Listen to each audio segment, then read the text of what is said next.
Call the meeting to order. This is the McCracken County Fiscal Court meeting, July 11, 2022. Courtroom D, McCracken County Courthouse. And Madam Clerk, you call roll, please. Commissioner Parker. Here.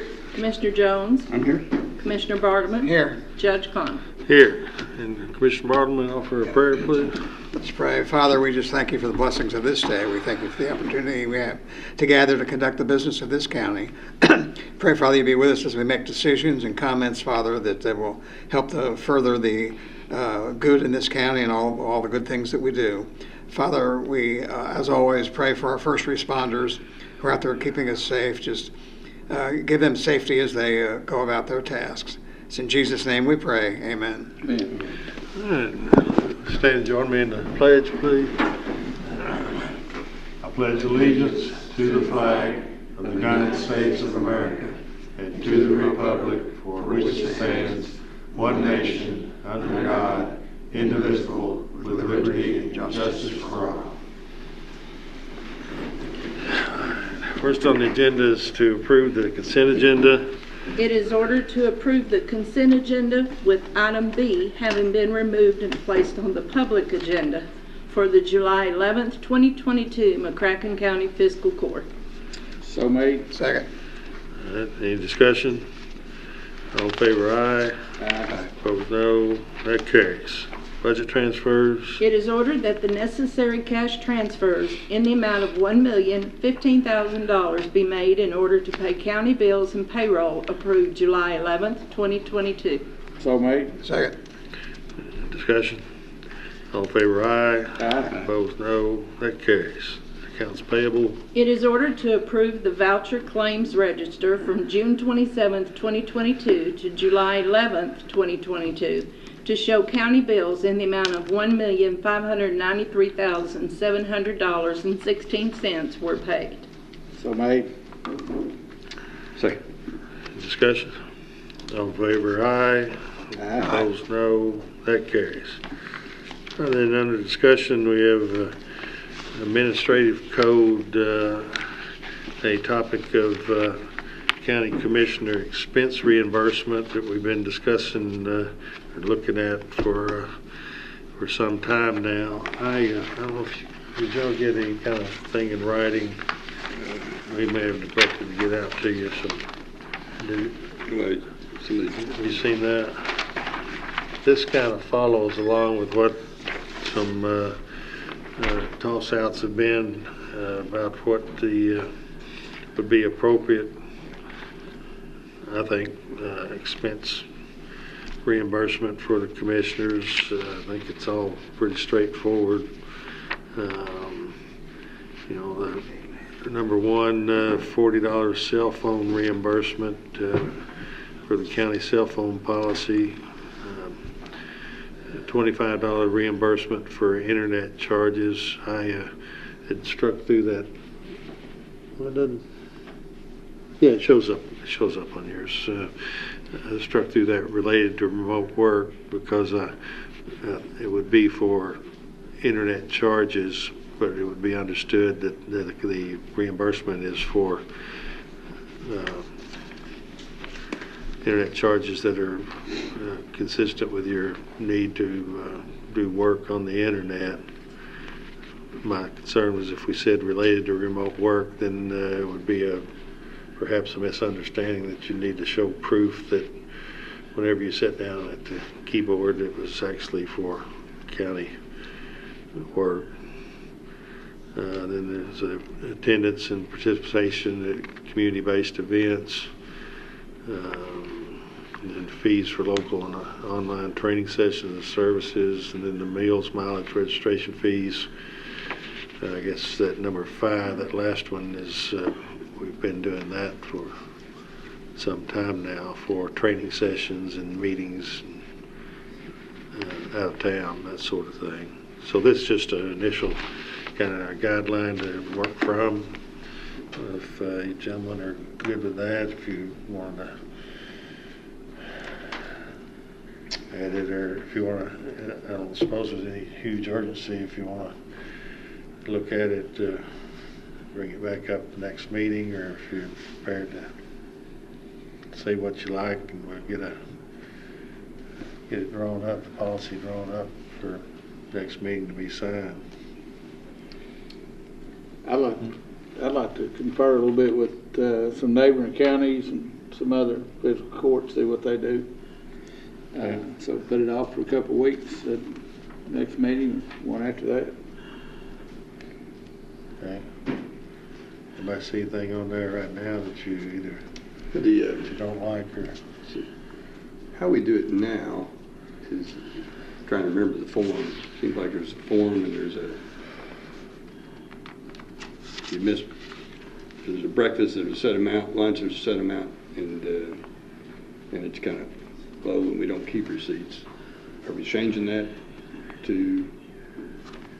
It looks like 5 would change that. let's see. Do we intend, I don't know if we intend to do that. Well, it said, doesn't it say? I think it says consistent with. I think we get the max, don't we? Up to the max. Well, no, it doesn't say. It doesn't say consistent.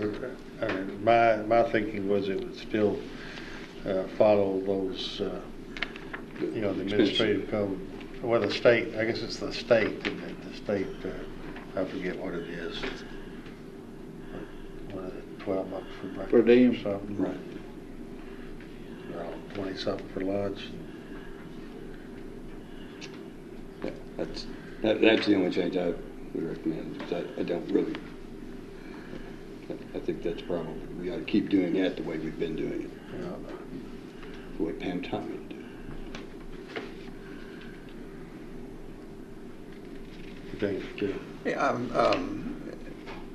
I think as a starting point, I think we need to look over this and some of the IRS regulations about what's reimbursable. Are you saying we would not be reimbursed for any local mileage? That was the proposal, yeah. Because I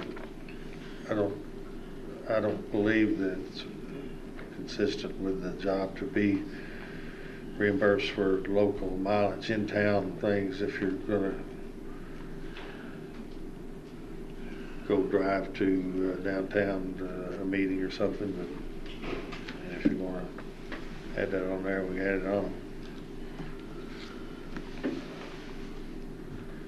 We've not, as far as I know, I don't know if the county's ever reimbursed for mileage within the county. It's always for out of the county, but I guess if you wanted to put it on your form that you drove, a few miles to this or that event, it could be done.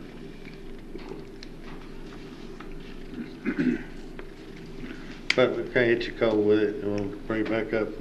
Pardon me? We hit you cold with it. You want to bring it back up, Yeah. like Commissioner Parker says. I'll give you something to work off of and come back to it. Okay, yeah, we'll just say starting point. All right. Let's see. Thank you. Yeah. All right. Then job fair had a communication from Mary Ann Medlock with the state workforce cabinet, I think is her title, something like that. They're putting on a job fair. I don't know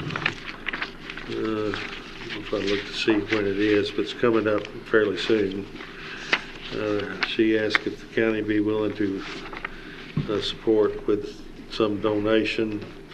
Ask her our standard question: what's the city doing? The city's giving them $2,500.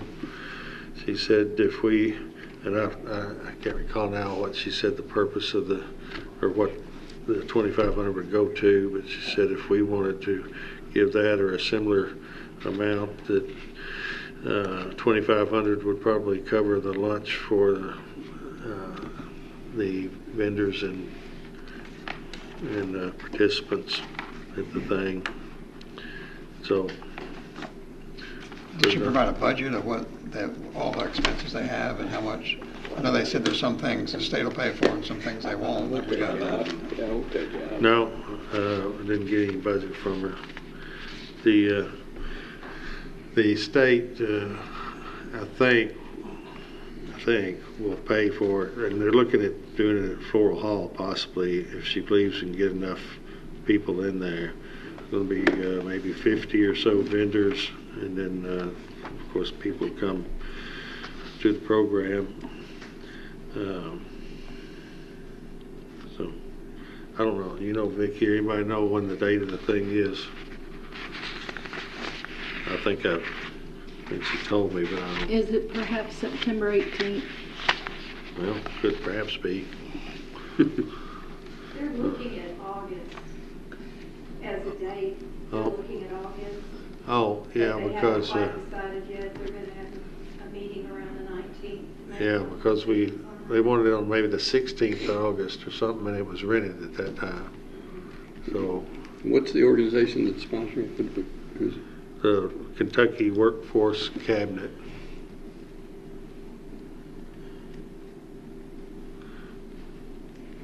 So the state is asking us to sponsor. Yeah, you know, that's where it's just dawning on me that, yeah, I think So that's. you say they're now talking about having that in Paducah in Floral Hall? Right, or some other place. They've had it before at the convention center. Convention center is a little difficult because you got to walk, you know, good ways, go upstairs or elevator, and then walk down the long hall. And convention center, they have to use the convention center food, and so that's a little more costly than, And 50 vendors, yeah. even if they have, yeah, I mean, 2 people for each vendor, that's 100 people. Mm-hmm. That'd be $2,500 a piece for lunch. I might want to get in on a little of that. I mean, it might be good to pay for their lunch, what I'm saying. Instead of $2,500. Frankly, I don't know the connection, but I mean, it is a state office. I know Mary Ann Medlock, you know, she's the workforce guru around here, comes and talks to all our potential projects coming in, that sort of thing. Like to support her. Are we turning around now and supporting the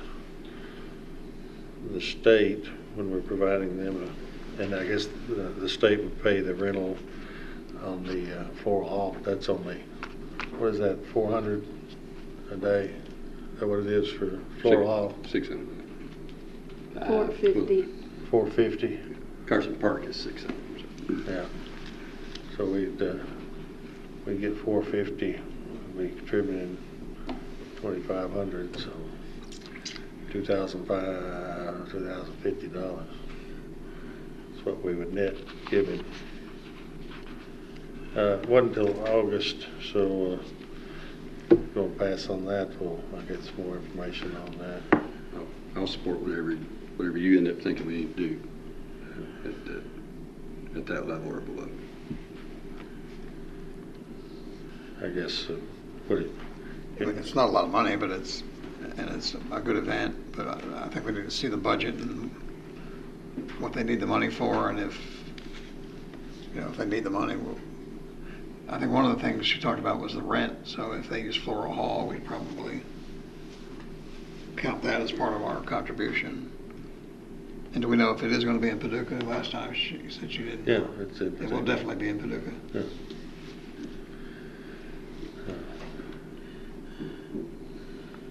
So is there a motion then to pass it to the next, or you want to go on and make a decision on?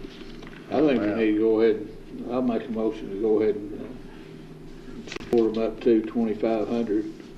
And that would include Floral Hall and lunches for the participants. If they're going to do it in August, they probably need an answer pretty quick. Your motion is to give them both Floral Hall and 2,500? No, Floral Hall, I guess 2,000 plus Floral Hall, how about that? Right. That'd be 2,500, up to 2,000 plus Floral Hall. Okay, there's the motion. The second on that? I'll second. Any other discussion? All in favor, aye. Aye. Opposed, no. That carries. Then on for us, the discussion on the sports complex. So, and then there's also 911. Of course, we know those things have gotten kind of joined together, although they're very separate and unrelated matters. I wanted to put these things on our meetings to keep them active and keep you gentlemen apprised of what's going on. I did meet with the mayor 3 times in I think the last 7 or 8 days about the city's position. I was trying to impress the city to come out with a joint statement that we've resolved all our issues as to the 911 and sports complex, that we're going to go forward on each at its own pace. I thought on Thursday when I met that we made progress on that and that was going to happen. I was wrong. Instead, Mayor said that over the weekend decided the city was not ready to announce a resolution, and that the county needs to further reassure the city that we, the county, want to work together on the communications upgrade. Of course, it's the county that has consistently abided by the contract requiring that we work together on this. It's the city that has violated that contract not once but twice. So I met again with the mayor this afternoon following the 911 committee meeting. At that meeting, I said the county is fully committed to the joint city-county upgrade. Every bit as committed as the city is. I reminded them that I worked city police 9 years, 1 year county police. I know that, just as we all know, the importance of communications for first responders. I also chaired the 911 system over there for, I think, around 1.5 years or so, back in the day, as they would say. Very much committed, tried to enforce with some vigor that we are on board. Don't worry about our commitment. We are the ones that are following the contracts. The city has not. And so you can trust us. We're honorable people. We have good reputations. We'll do what we say, and we have so far. And so after the meeting in which I expressed that, I went back and talked with the mayor some more. We talked about the proposal that the city would not pay $6.25 million of its pledged money for the sports complex unless the county agreed to the city's 911 system preference. He said that the city would drop that proposal. So that's progress. We don't have that hanging over our heads that we have to agree with them or it costs us $6.25 million. He also agreed that the 911 project and the sports complex are separate and unrelated to one another. So I guess we made some progress there. Meanwhile, Steve Doolittle, Steve Irvin, City Manager Darren Jordan have been working on narrowing down the terms on the interlocal agreement for the sports complex. They've made really strong progress on that. I think maybe we're within a few weeks of having that interlocal agreement completed. My understanding is that the city has also come off of the idea that they would not sign that sports complex until we signed the radio upgrade interlocal agreement. So I believe that once we get that interlocal agreement on sports, that the city will sign off on it, and then at long last the sports complex can go forward. As we know, we're paying the consultant some $50,000 a month to do work that can't be done until we get this interlocal agreement. That's been on hold for I don't know, probably the contracts have been ready for 6 or 8 months or so. We also are told by the consultant that this project, once completed, once it's functioning, that there will be some $3 million a month benefit to the community, not revenue off of it, but tourists coming in, spending their money, retail, fuel, shopping, restaurants, etc., somewhere in the $3 million a month benefit range. And so with each month that this thing sits idle, if that is accurate, then it's costing that loss to our community. So making some progress. I hope that the city, when it has its meeting tomorrow evening, will take me for my word that we four can be trusted to do what we said we'd do, to do what we've been doing, and so that's where we are. Amen. I went back and reviewed the city commission meetings in August of last year when they approved both of these memorandums of understanding to see what was said there and if there was any doubt that we were going to be a full partner in these projects. And I transcribed some of the comments that were made. If I could, I'll take a minute and read some of those. Okay. Regarding the sports complex agreement, the mayor said, "I don't believe I've ever been involved with a project that had any more local support. Maybe not every single person in the community, but to me, it's been overwhelming, the support. There's been a lot of initiative on the part of the city to become full partner with the county. A lot of work, a lot of effort, a lot of time has gone into this," the mayor said. "I'm certain the MOU is not perfect. We have a few things that will need to be cleaned up, dot some I's and cross some T's. When we get to the interlocal agreement, it will really be the document that will move us forward. I feel good about the place we're in right now. I feel positive about the opportunity that we have to bring this project to Paducah McCracken County and increase significantly the sports tourism that's going to come to this town." That was his comments on the sports complex agreement. And on the MOU on 911, he said, "This MOU does not have as much detail around it when compared with the sports agreement. An MSU is aspirational anyway, MOU. but this one in particular has some uncertainty because we don't have the study, we don't have the cost, we don't know what cost it's going to be, we don't have the estimate of cost.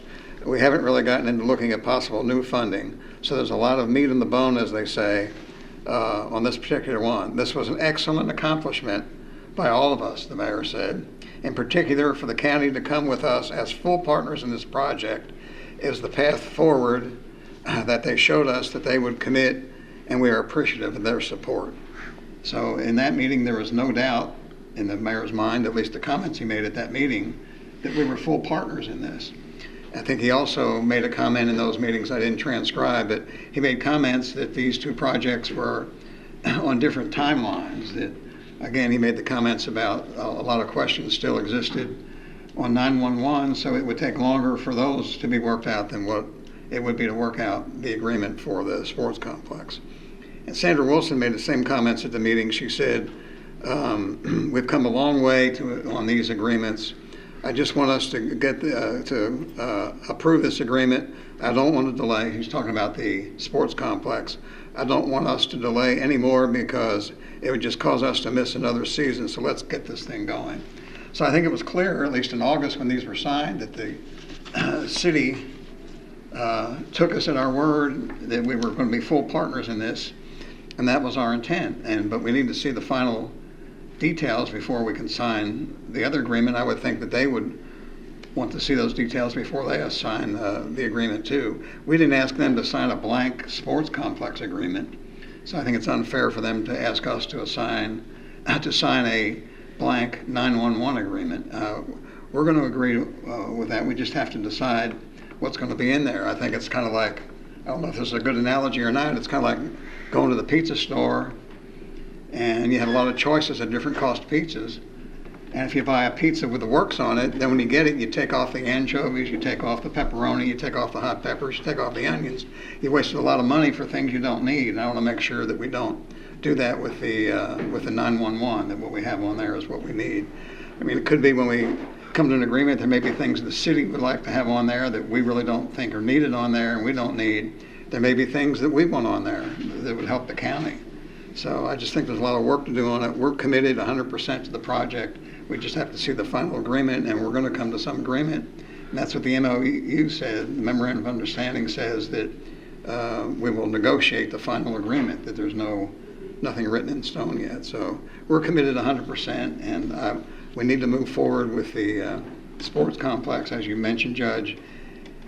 Every month it's delayed, it's costing us money, and every month it's delayed, it's costing the community, the economy of the community, a lot of money because we don't have the sports people coming in here. And if we don't get it started, we're going to be delayed a couple of years. So we need to get on with it, and I'd encourage the city. Again, as I said before, I want them to tell us why they think we're not fully committed. I serve on the 911 committee, gentlemen, and we met today, and I would like to give a brief report about that meeting. That committee, which is made up of 5 individuals, myself, Carol Galt, Dr. Herb Smith, Jewel Jones, and Kevin Caulfield, we have met every 2 weeks since January. I think maybe we missed 1 2-week period. And we're digging in, we're diving into the topic. I do think that it gets, the narrative gets off-center. There is no problem with your 911 system to the degree that anywhere in the county, if you need to pick up the phone and you hit 911, it will connect you with a 911 operator who is sitting inside McCracken County. There's no problem with that. There are some consoles at in front of the 911 operator that need to be updated. Today we had discussions with engineers and asked that question, should we go ahead and update those consoles now to be safer in our community? And their advice back was, probably, if you're looking at doing an entire upgrade system or system upgrade, probably makes sense to wait. So I think that's the course that the committee is likely to recommend. The big expensive item, so it's not your 911, your console, or your operator. The big expense item is the radio network, how the 911 operator then communicates to first responders wherever they are in the community. And that's what's driving the cost of this. Our present radio network is, we have our county radio network, which has 2 towers. The city has one, which has 1 tower. And the state police has one in which they have 1 tower. So we're looking at how do we potentially combine all 3 of those separate radio networks into 1 radio network, which will give better coverage throughout more of the county. But that's the part that needs more planning and trying to make, the estimates range from $6 to $12 million. We're studying. We spent probably hour and a half today in a conference call with experts trying to come up with the right scenarios for our county. There's still more work that needs to be done. But I will say again to my fellow city commissioners, I am 100% committed that a radio network is important to our county and our safety. I am committed to a community-based 911 operation and radio network, not a city, county, but a combined community-owned asset, much like the joint sewer asset, and one that is run by our community and, frankly, run less by county commissioners and run less by city commissioners. And I think we can get there unless I get fired in November.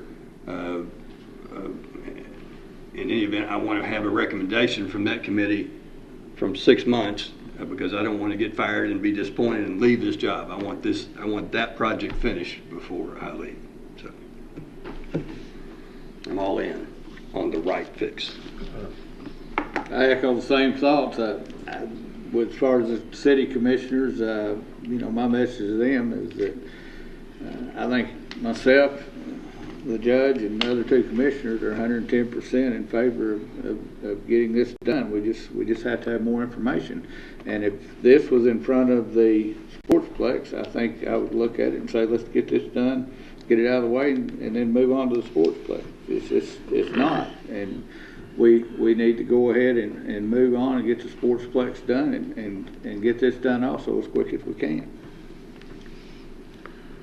Well, and at the meeting today, one thing I had left off that I meant to tell them was, or maybe I did go into, I think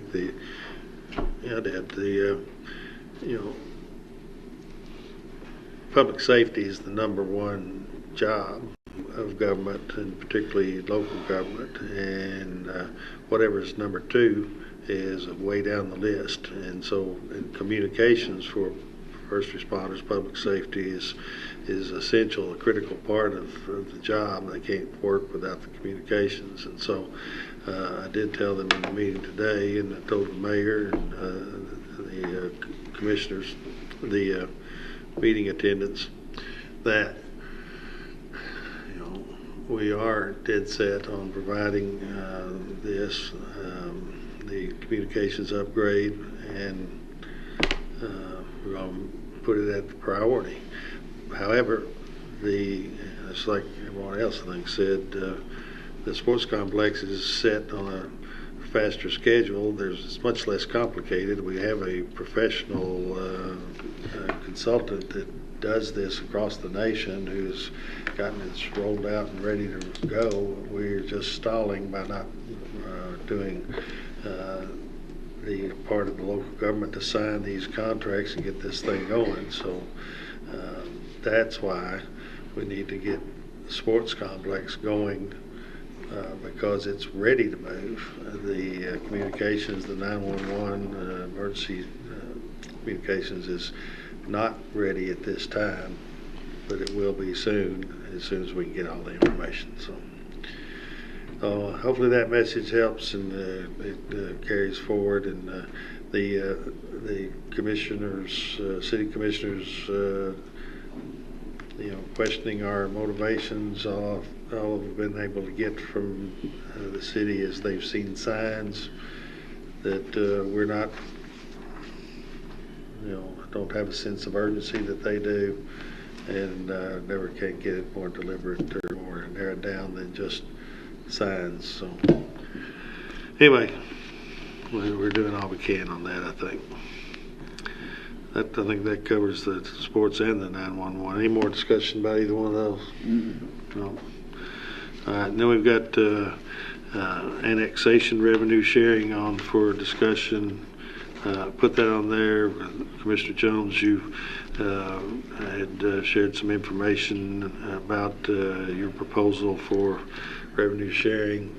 We had not really come to a decision or on what we want to do as a board.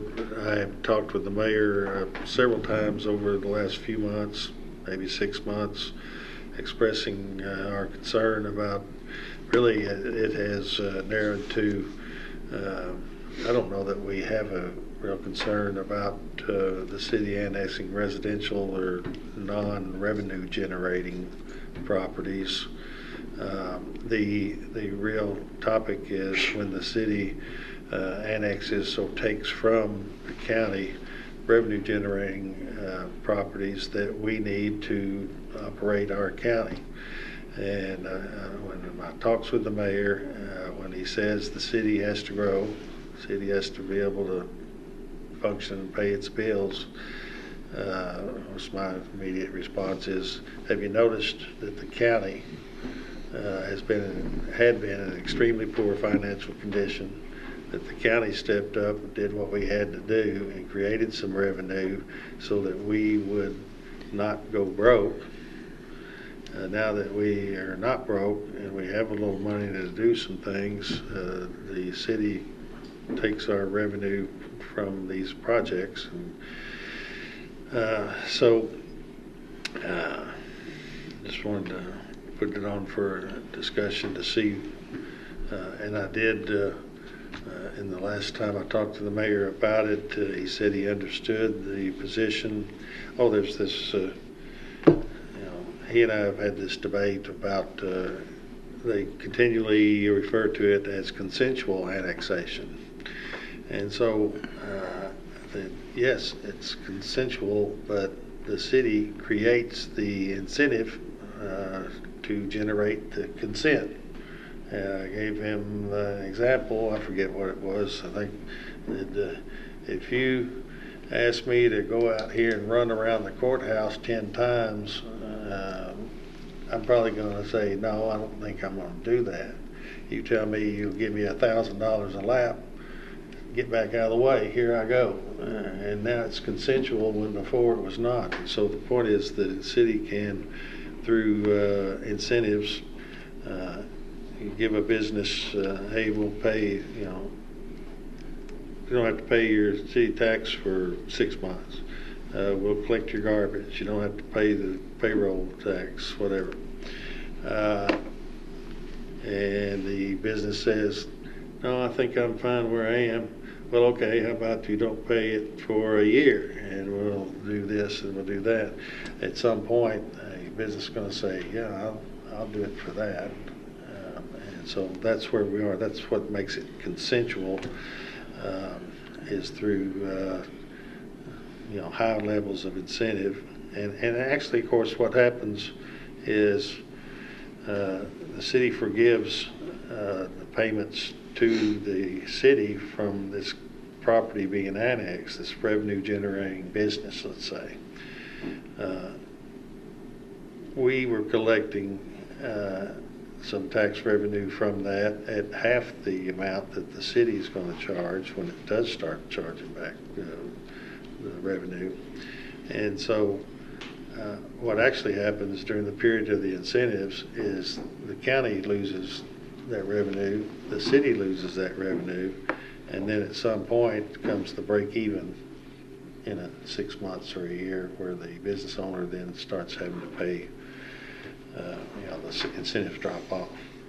So you had the proposal, so there's the groundwork. Yeah, I think it's, well, what brought it to my mind is the legislature has recently made a change which carves out a special place for one city and 3 counties, and I think it's unfair, and it highlights how we're treated. And so if I could just take a moment to say this scenario of where a city and a county are pitted against each other for the revenue sharing, basically it's the occupational tax, only exists in about 32 counties. It has to be counties higher than 30,000. 3 of those counties, well actually 6 of those counties, Jefferson County doesn't count because they've got kind of metro government. Lexington doesn't count, it's got a metro government. Whitley, Knox, and Laurel got their own special little statute that when Corbin annexes part of one of those counties, that whatever county is hurt by the revenue is held harmless. So essentially, if the city of Corbin annexes something, they still have to give money to Whitley County, Knox County, or Laurel County, which is a special deal for those counties that McCracken County doesn't get. I think that's unfair. It brought it to mind how many counties how many other counties are dealing with this. That leaves about 28 counties that are in this situation. Some of them have reached special agreements, interlocal agreements with their city that is working well for them. I think we're well positioned to work with that as well. And one of the things that is missing in our future plan is the dedicated source of revenue for the purpose of buying additional property for economic development. So my proposal is that in newly annexed property, we take 20% of the government revenue, not the property tax, but the government revenue, and pledge that toward our joint city-county IDA, which would give that entity a stream of revenue to become an active buyer, because while many people think if the government wants land, they can just go out and take it, the truth is for economic development, that can't happen. So when somebody is in a position and wants to sell land, you need to be a ready buyer in order to take advantage of taking that property and putting it in a position where the government could actually develop it. So that's kind of a complicated answer. One, I will say to our friends in Frankfurt, they really ought to pay attention to what's happened in the statutes with regard to Corbin, Whitley, Knox, and Laurel, and realize how unfair that is to their own county, McCracken, and they ought to think about ways to change the statute so that it could be as fair to our county as they're being to the other three. And I believe our city, who is interested in and wants to be long-term partners on an airport, $6 million, 911, sportsplex, that those type of long-term obligations, obviously it takes revenue to make those payments. And so a revenue sharing agreement secures for the city long-term partners in projects that need to be undertaken by our community. All right. Anything else? Yeah, we could have maybe taken a position like the mayor and say we're not going to agree to any of the other agreements till we get an annexation agreement, but we're not going to do that. I trust the mayor. He's made comments that he understands the issue and he'll debate it and come up with an agreement, and I trust him that he's going to do that. I think when we do sit down to talk about that, we need to remember that not only the payroll tax is a benefit to the city, and we lose the payroll tax, but we also lose the insurance tax and the earnings tax from those businesses. So we need to make sure that we share all of those revenues. And I think it's also, I'm not sure everybody realizes, the county does, but we have a lot of expenses that we pay for ourselves. We cost an extra $3 million a year plus for the jail. We pay for bailiffs in the courthouse. We just have a lot of different expenses. We pay, I know the city pays some of the cost of operating the animal shelter and the animal officers, but we pay probably more than they do on that. And I went and looked at the statistics, and I think over the last 5 years, the city's revenue from the payroll tax and earnings tax has increased by 30 to 40%. I don't remember the exact amount. And ours over the last 10 years has been flat because we've not been able to, anytime there's a commercial piece of property, the city annexes it. So we can't take advantage of getting money from that, from the payroll tax. So, and as Commissioner Jones said, we're making long-term 20-year, 25-year commitments on bond issues for all these projects. And we have to make sure we can pay it. And if we have a flat revenue in another 6 or 7 years, we're going to be in the same financial state we were in 2 years ago. And I just think it's important that we come to some kind of an agreement. I'm intrigued by Commissioner Jones' proposal to use a portion of that for economic development, for buying land. I think that's something that we need to sit down and talk about. But I hope that in the very near future we can sit down and come to an agreement. I don't think the city, under the city's incentive, I think the employees still have to pay the full 2% payroll tax, I think. I'm not positive of that, but I think the benefits are to the person who owns the business. They get a tax break, and they Person who owns the land. Pardon me? Person who owns the land. Yeah, person who owns the land gets the tax break, and the employees, they have no say in doubling their tax. Their payroll tax from 1% to 2%. So, it's consensual, but I'm sure the employees, if they had all the employees in some of those businesses that are developed vote, I don't think there would be much consensual annexation. So I think it's an important issue. I take the mayor at his word that when we get through these others, we'll sit down and negotiate that, come to some agreement that we have at least a 20-year revenue sharing agreement so that we have some revenue stream to help pay our share of these costs we're sharing with the city. We're sharing these costs 50-50 with the city, but they're taking away our revenue. So I think it's important that we get into that in the very near future. Yeah. Anything? I think it's very important. I think it should be number 3 on our list. And if we can't work something out with the city, then we need to talk with our state legislatures, do whatever we have to do to protect what is rightfully ours. Well, the 911 sports, two separate projects, has turned to be such a difficult issue to get resolved that I never imagined that it would. But so I didn't want to throw in a third thing to have to try to get an agreement on as well. That's raising a child has taught me that sometimes is effective when I feel like I'm winning an argument with my child. She has learned to add 2 or 3 topics and bring in some other people. So I guess maybe I'm pulling an Allison. Well, I'm not insinuating that we couldn't do all 3, but we're having so much difficulty with getting through with 2. 3 seems to be muddying it even further, but we'll bring it back very soon. I think that this 911 and sports complex thing, I think it gets resolved one way or another within a very few weeks. I would think certainly within 30 days. And at the end of that time, I feel like we're either celebrating that we've gone forward with the city on these 2 things, or we're doing an autopsy on one or both of these projects. I just don't. I'm more out with it, frankly. We just need to get this done, and it's a simple fix, and hopefully we'll see that happen. Let's see, I've got Commissioner Barlow, you want to put on for discussion tonight, grant opportunities. What do you got in mind? Yeah, I just want to make sure that we have our ears to the ground on all the grant opportunities that exist right now. And about every time you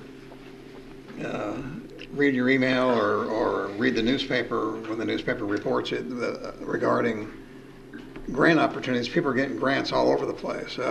There's the bill grants from the bipartisan agreement with Congress. There's a lot of money floating around in there. There's a lot of COVID funding grants. There's the infrastructure grants and the bill grants. I mean, there could be some money in there. If you look deep down, there might be some money available to help pay for the sports complex. Department of Local Government, they have 2 pages full of grant opportunities on there. There's different kinds of recreation grants available. The Ag Commissioner made a speech recently, and he talked about a lot of different grants that are available that might be used to help do some work at Carson Park and things like that. But I just want to make sure that we're exploring grant opportunities and filing a lot of grant applications, because that money's out there flowing pretty heavy now, probably heavier than it ever has been. The Delta Regional Authority grant, there's more money in there now than what there ever has been. So I just hope that we can redouble our efforts and really go after some of these grants, because there's a lot of money out there, and it help us pay for a lot of things we're trying to do. Again, I don't know if there's any 911 grants available, but there might be some infrastructure money available somewhere with Homeland Security. The development of the sports complex, there's a minority aspect of that for the benefits it would have for the minority communities. So there might be some grants available to help pay for some of the things out there. So I try to bring this up as much as I can, but I don't hear a whole lot from us out searching for grants. Well, perhaps it's because we're here every day working through all of it, and I get these grant applications, I don't know, 10 or more a week, I would say. Forward them all to, usually to Steve Irvin. There are a lot of grants, and a lot of them seem to be attractive, a lot do not. But I assure you, we want, if we can get free money, we're looking at everything we can. I did talk with Ryan Quarles a week ago or so, met with him. We talked about the agricultural grants. There's one for farmers market Steve E. has the details more than I do on that, but I think it was a $250,000 cap on it, and I told Brian or Commissioner Quarles about our project or our thinking, and that's one thing we're going to need to do too if we ever get past all this with the city, is to come up with some idea on what we want to put out there at Carson Park to replace Barn 5 that we demolished because of its poor condition.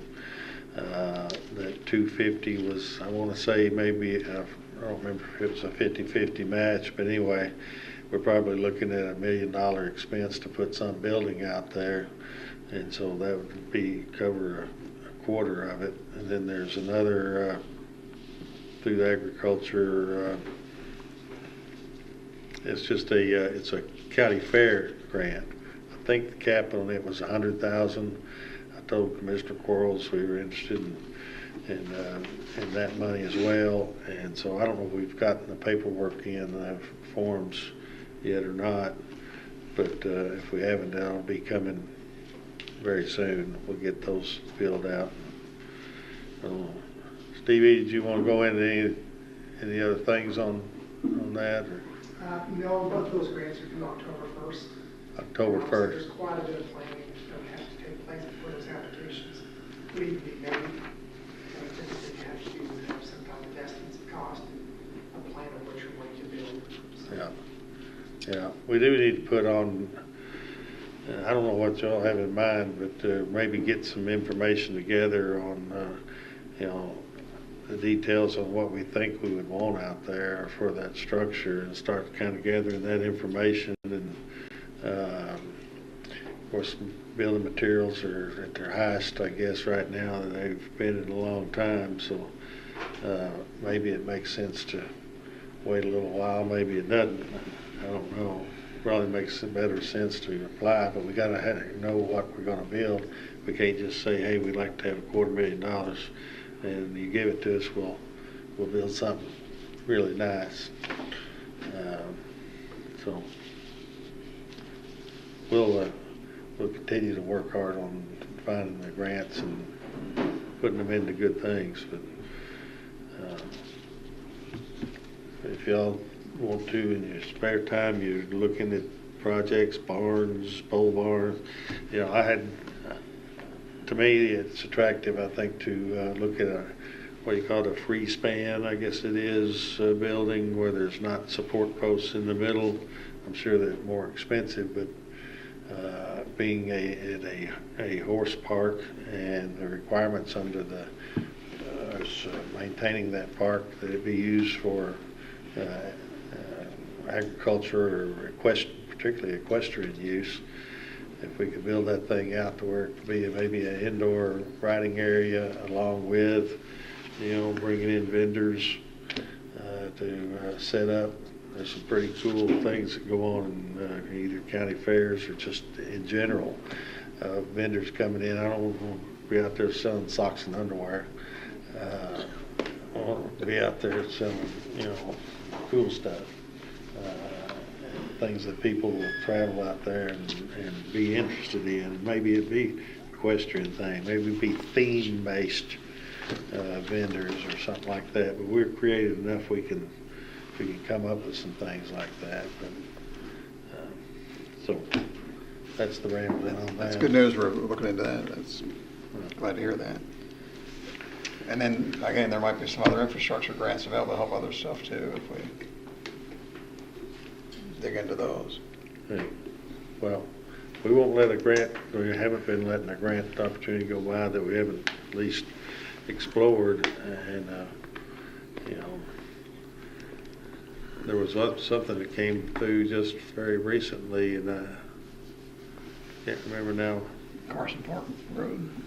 I mean the 500,000. Oh, well. Stuart Nelson Park Road. Yeah, we got the 500,000 for the road out there, assuming Carson or Stuart Nelson Park still becomes a part of that complex. But this was a grant where it was going to be just 40 or 50,000. I say just $40,000 or $50,000, but it was going take a couple of years probably to get it, and we needed to get the project done before we'd even be able to get the money. So some of them are attractive, some are not so. But all right, ready to move on to court orders? Yes. All right, Ms. Potts. First, sir, we have item B that was removed Oh. from the consent agenda. It is ordered that the minutes of the called fiscal court meeting of June 29, 2022 be approved. So made. For discussion, I need to. Okay, is there a second? I'll second for discussion. Okay. And I know there's a couple minor adjustments. That was, a lot of stuff was flying around that day, so can we ask that they be corrected and put on the next meeting? Is that? I think that sounds like good. That- That's right. You hadn't let They them? can only be corrected by a motion to amend. Well, I'd like to make that a motion to amend the corrections from the June 29th meeting. Can we do it that way? Well, do we know what I think Commissioner Bartleman's done sent. I think we ought to pass over this to the next meeting so we can make sure that we have everything exactly right and that we don't have things in there that could cause other implications. I think we ought to, pass over it. Pass. Is that Table. Yeah, I make a motion, we table this to our next meeting. okay, Yeah. Commissioner Parker, are you withdrawing your motion to amend? Tabling is That's a separate one. Are you withdrawing your motion Sure. to amend? Now, do we have a second to Commissioner Bartleman's motion to table? I second. Any discussion? All in favor of tabling that? Aye. Aye. Opposed, no. That carries. All right. Right, Ms. Potts. It is ordered that the bid openings were held at 1:35 p.m. on July 1, 2022 in the McCracken County Sheriff's Office for one 2022 Dodge Durango. One bid was received, that being Thomas Dodge Chrysler Jeep of Highland, and was taken under advisement. So made. Second. All in favor, aye. aye. Opposed, no. That carries. It is ordered that the bid for one 2022 Dodge Durango in the amount of $34,467 be awarded to Thomas Dodge Chrysler Jeep of Highland. So made. Second. Any discussion? That's Highland, Highland, Kentucky. Is that right? Highland, Indiana. Okay. Just so there's no confusion and I don't start getting nasty phone calls and all that. What was the locally here at Linwood? They said they couldn't get one or couldn't count on getting one for a year, maybe. Or it wasn't quite that long. They've never given a specific time frame, but Yeah, it had to do with the new ones, we've been advised will not be available until spring of 2023, maybe. And this is to replace the vehicle that was struck and had a fire and was totally destroyed. So the Sheriff's Department efforted to find something out there. There was a local one, or Western Kentucky one, that was 54,000 used. And I felt lucky to find this one in a reasonable distance away. And this is a crisis on the horizon for us in the Sheriff's Department, the availability of cruisers, because we have lots of high mileage vehicles, and as you know, we replace a good number of them every year. And we really, I don't know if we have a good understanding of what's going to happen this coming year yet. So this one, I'd like to buy as local as possible. Certainly don't like to go to Hoosierville to buy a car, but the only other one we found in Kentucky was $20,000 more than this, $54,000 versus $34,000. So a little jacking up going on there. I do remember when I was on the police department, we bought a fleet, Sheriff, we bought a fleet of mopeds over there at the sheriff's department. They were pretty nice, and I looked pretty dang good on that moped riding around, as you might imagine. Is that a motion? Emotion. That's emotion. That's not emotion. Anyway, they probably frown on that. Is this a new vehicle or used? All right, any other discussion? All in favor, aye. Aye. Opposed, no. That carries. It is ordered to approve the June transient room tax in the amount of $391,341.83 to be dispersed as follows. Paducah CBB, $115,335.32. Convention Center, $78,040.97. Sports Tourism Commission, $118,780.70. Escrow Fund, $79,184.84. So made. Second. Any discussion? All in favor, aye. Aye. Opposed, no. That carries.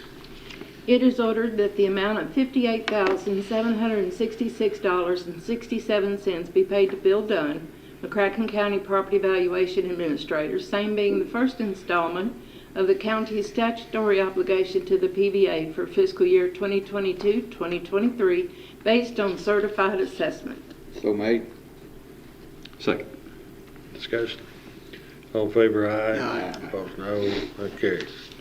It is ordered that $8,196 be paid to the Kentucky State Treasurer for 2022-2023 funds mandated under House Bill 388 and House Bill 337, effective July 1, 1998, which requires the fiscal court of all counties annually appropriate 12.5 cents per capita of the population of the county to pay court orders entered against counties for the defense of the indigent. So made. Second. Any discussion? All in favor, aye. Aye. Opposed, no. That carries. It is ordered that the 2010 Dodge Grand Caravan VIN 2D4RN4DE9AR462525, currently being used by the McCracken County Jail, be sold to the Ballard County Senior Citizen Center for the amount of $9,000, which will be deposited into the county's general fund. So made. Second. Discussion. All in favor, aye. Aye. Opposed, no. That carries. It is ordered that the 2010 Dodge Grand Caravan VIN 2D4RN4DE9AR383923, currently being used by the McCracken County Jail, be sold to the Ballard County Sheriff's Department for the amount of $9,000, which will be deposited into the county's general fund. So made. Second. I've got a question. Technically, do we have to declare these surplus before we can sell them? If we were doing that privately, but since these are governmental transfers, we can do it without accepting bids. It's just what's reasonable. These were near book value. I think they were a little bit more than book value. And they don't use these anymore? Nope. Those were replaced by 2 new vehicles we bought last year. That's a pretty good price for them, really.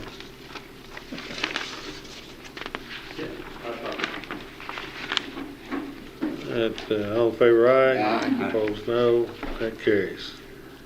It is ordered to approve and file the continuation certificate for Ohio Casualty Insurance Company, bond number 82C230678-7, in the amount of $4 million, covering Treasurer Pamela Thompson for the term of July 1, 2022 through July 1, 2023.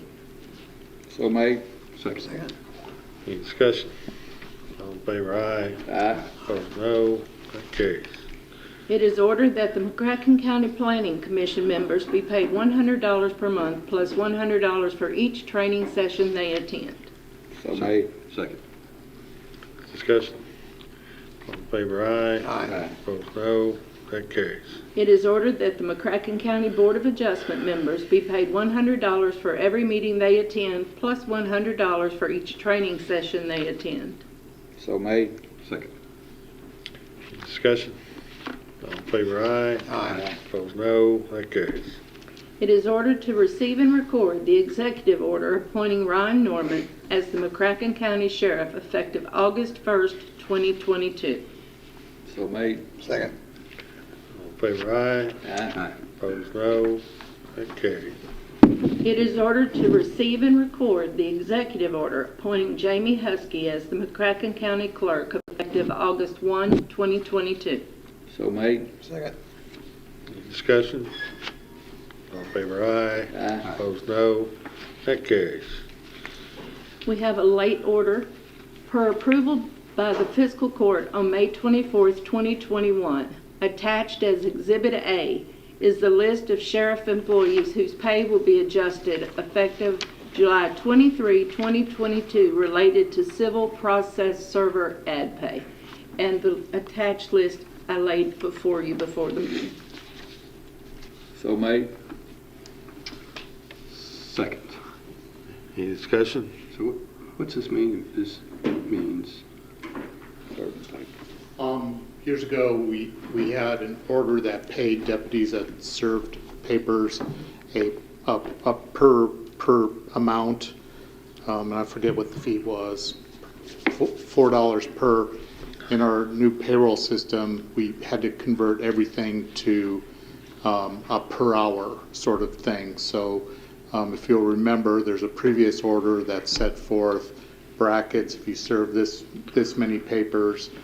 So there's a look back period. We saw how many they served. We had a couple of deputies that earned the max, and then the rest sort of fall in between. So based on how many papers they served, their hourly amount goes up for the next quarter or 6 months. Pay them 6 months, and then we'll look at it again in 6 months and make those adjustments. okay. Thank you. All in favor, aye. Aye. Opposed, no. That carries. And then we had two orders inadvertently omitted from the consent agenda. It is ordered to pay the McCracken County Humane Society $18,668.75 for the month of June 2022. So made. Second. Any discussion? All in favor, aye. Aye. Opposed, no. It is ordered to approve the monthly distribution to the McCracken County Conservation District for June 2022 in the amount of $2,446.92. So made. Second. Discussion? All in favor, aye. Aye. Opposed, no. That carries. Whoop. Did you read? I read June. July. Could I have a motion to amend that to reflect July? I'll make that motion. Second. All in favor, say aye. Aye. Opposed, no. That carries. And I'm sorry, Eddie, did you second? Yes. It is ordered that John Anderson III is appointed to the Riverport Board to serve a 4-year term beginning July 11th, 2022 and expiring on June 10th, 2026, subject to further orders of the court. So made. Second. Any discussion? All in favor, aye. Aye. Opposed, no. That carries. Gets to executive session. We don't have anything for executive we have to do this time. It needs Is there to be any economic development update we need to hear? Or? well, I can tell you they've been done. How's that? I just didn't know if The, there's any advancement we need to know. Well, from the last, I'll tell you that the last discussion we had where we thought we were right on the edge, we're not heard any more from that company. Excuse me, gentlemen, I believe that on the end, the motion that was passed, paying Humane Society for June, I believe that should also be July. If I could have a motion to amend to reflect. I'm making a motion to amend that one also. Second. All in favor, aye. Aye. Opposed, no. That carries. Thank you. All we got here, Yes. the motion to adjourn. So, second. All in favor, aye. Aye. Opposed, no. All right, we're adjourned.